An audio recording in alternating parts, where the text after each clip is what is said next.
ವಿಜಯಪುರ ಜಿಲ್ಲೆಯ ಇಂಡಿ ತಾಲೂಕಿನ ತವಡಲಗ ಗ್ರಾಮದಲ್ಲಿ ಮಾಜಿ ಜಿಲ್ಲಾ ಪಂಚಾಯತ್ ಸದಸ್ಯೆ ಹಾಗೂ ಸತತ 4ನೇ ಬಾರಿ ಗ್ರಾಮ ಪಂಚಾಯತ್ ಸದಸ್ಯೆಯಾಗಿರುವ ಸುನಂದಾ ವಾಲಿಕಾರ್ ಸುದ್ದಿಗೋಷ್ಠಿಯನ್ನು ನಡೆಸಿದರು.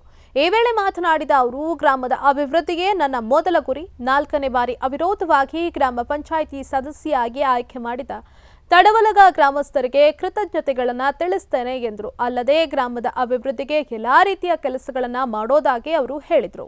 ತಡವಲಗ ಗ್ರಾಮ ಪಂಚಾಯತಿಯಿಂದ ತಡವಲಗ ಗ್ರಾಮಕ್ಕೆ ಅಭಿವೃದ್ಧಿ ಬಹಳ ಆಗಬೇಕಾಗಿದೆ.